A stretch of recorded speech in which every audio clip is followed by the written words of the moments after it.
Lecture du livre des Nombres, chapitre 21. Le roi d'Arad, cananéen qui habitait le Midi, apprit qu'Israël venait par le chemin d'Atarim. Il combattit Israël et emmena des prisonniers. Alors Israël fit un vœu à l'Éternel et dit : « Si tu livres ce peuple entre mes mains, je dévouerai ces villes par interdit. » L'Éternel entendit la voix d'Israël et livra les Cananéens. On les dévoua par interdit, eux et leurs villes, et l'on nomma ce lieu Horma.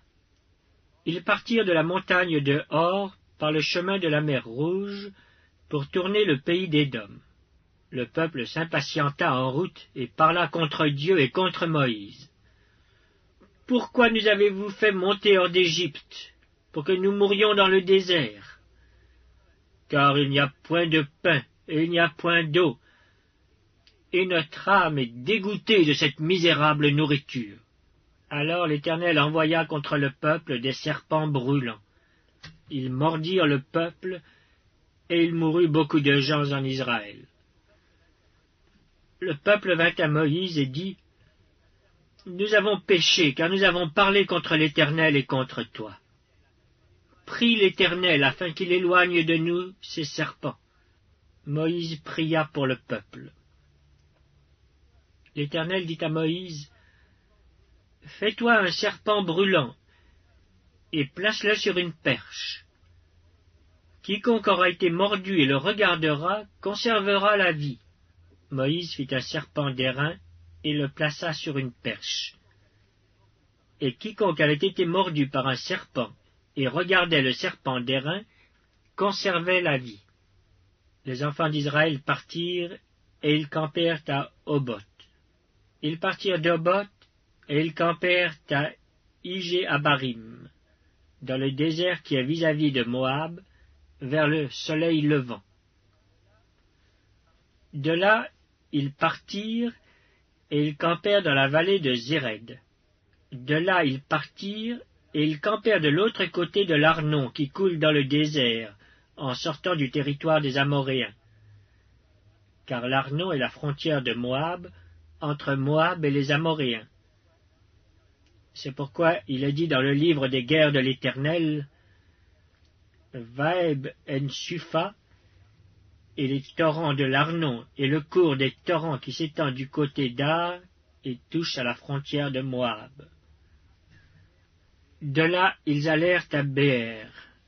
C'est ce Béer où l'Éternel dit à Moïse : « Rassemble le peuple, et je leur donnerai de l'eau. » Alors Israël chanta ce cantique : « Monte, puis, chantez en son honneur, puis que des princes ont creusé, que les grands du peuple ont creusé avec le sceptre, avec leurs bâtons. » Du désert ils allèrent à Matana, de Matana à Naaliel, de Naaliel à Bamoth, de Bamoth à la vallée qui est dans le territoire de Moab, au sommet de Pisga, en regard du désert. Israël envoya des messagers à Sion, roi des Amoréens, pour lui dire : « Laisse-moi passer par ton pays. Nous n'entrerons ni dans les champs ni dans les vignes, et nous ne boirons pas l'eau des puits. Nous suivrons la route royale, jusqu'à ce que nous ayons franchi ton territoire. » Sion n'accorda point à Israël le passage sur son territoire. Il rassembla tout son peuple et sortit à la rencontre d'Israël dans le désert. Il vint à Jahath et combattit Israël. Israël le frappa du tranchant de l'épée et s'empara de son pays depuis l'Arnon jusqu'à Jabbok, jusqu'à la frontière des enfants d'Ammon. Car la frontière des enfants d'Ammon était fortifiée. Israël prit toutes les villes et s'établit dans toutes les villes des Amoréens, à Hesbon et dans toutes les villes de son ressort. Car Hesbon était la ville de Sion, roi des Amoréens. Il avait fait la guerre au précédent roi de Moab, et lui avait enlevé tout son pays jusqu'à l'Arnon. C'est pourquoi les poètes disent « Venez à Hesbon, que la ville de Sion soit rebâtie et fortifiée. » Car il est sorti un feu de Hesbon, une flamme de la ville de Sion. Elle a dévoré Ar-Moab, les habitants des hauteurs de l'Arnon. Malheur à toi, Moab! Tu es perdu, peuple de Kémosh. Il a fait de ses fils des fuyards, et il a livré ses fils captifs à Sion, roi des Amoréens. Nous avons lancé sur eux nos traits. De Hesbon à Dibon, tout est détruit. Nous avons étendu nos ravages jusqu'à Nophak, jusqu'à Médeba. Israël s'établit dans le pays des Amoréens. Moïse envoya reconnaître Jaézer, et ils prirent les villes de son ressort, et chassèrent les Amoréens qui y étaient. Ils changèrent ensuite de direction, et montèrent par le chemin de Bazan. Og, roi de Bazan, sortit à leur rencontre avec tout son peuple, pour les combattre à Édréi. L'Éternel dit à Moïse, « Ne le crains point, car je le livre entre tes mains, lui et son peuple, et son pays.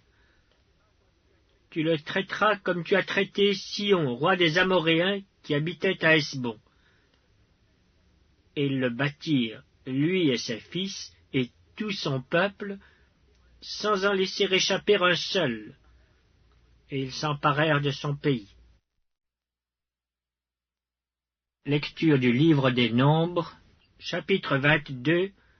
Les enfants d'Israël partirent, et ils campèrent dans les plaines de Moab, au-delà du Jourdain, vis-à-vis de Jéricho. Balak, fils de Tsippor, vit tout ce qu'Israël avait fait aux Amoréens. Et Moab fut très effrayé en face d'un peuple aussi nombreux. Il fut saisi de terreur en face des enfants d'Israël. Moab dit aux anciens de Madian, « Cette multitude va dévorer tout ce qui nous entoure, comme le bœuf broute la verdure des champs. » Balak, fils de Tsippor, était alors roi de Moab.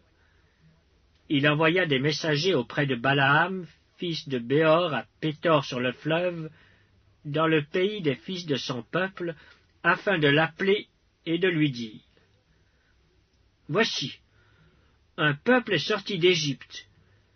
Il couvre la surface de la terre, et il habite vis-à-vis de moi. Viens, je te prie, maudis-moi ce peuple, car il est plus puissant que moi. Peut-être ainsi pourrais-je le battre et le chasserai-je du pays, car je sais que celui que tu bénis est béni, et que celui que tu maudis est maudit. » Les anciens de Moab et les anciens de Madian partirent, ayant avec eux des présents pour le devin. Ils arrivèrent auprès de Balaam, et lui rapportèrent les paroles de Balak. Balaam leur dit, « Passez ici la nuit, et je vous donnerai réponse d'après ce que l'Éternel me dira. » Et les chefs de Moab restèrent chez Balaam. Dieu vint à Balaam et dit, « Qui sont ces hommes que tu as chez toi ?» Balaam répondit à Dieu, « Balak, fils de Tsippor, roi de Moab, les a envoyés pour me dire, « Voici un peuple sorti d'Égypte, et il couvre la surface de la terre. Viens donc, maudis-le. Peut-être ainsi pourrais-je le combattre et le chasserai-je. » Dieu dit à Balaam, « Tu n'iras point avec eux. Tu ne maudiras point ce peuple, car il est béni. » Balaam se leva le matin, et il dit au chef de Balak, « Allez dans votre pays, car l'Éternel refuse de me laisser aller avec vous. » Et les princes de Moab se levèrent, retournèrent auprès de Balak, et dirent, « Balaam a refusé de venir avec nous. » Balak envoya de nouveau des chefs en plus grand nombre, et plus considérés que les précédents. ils arrivèrent auprès de Balaam et lui dirent, « Ainsi parle Balak, fils de Tsippor.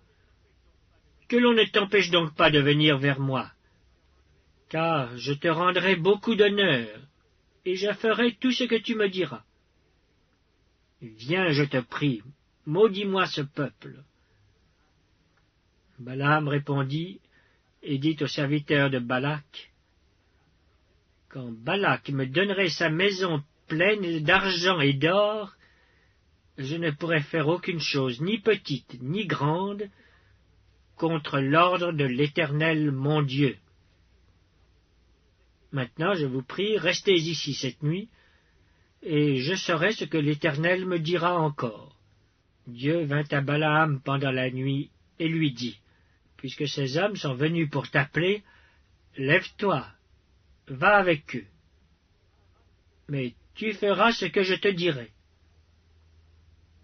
Balaam se leva le matin, sella son ânesse et partit avec les chefs de Moab. La colère de Dieu s'enflamma parce qu'il était parti. Et un ange de l'Éternel se plaça sur le chemin pour lui résister. Balaam était monté sur son ânesse, et ses 2 serviteurs étaient avec lui. L'ânesse vit l'ange de l'Éternel qui se tenait sur le chemin, son épée nue dans la main. Elle se détourna du chemin et alla dans les champs.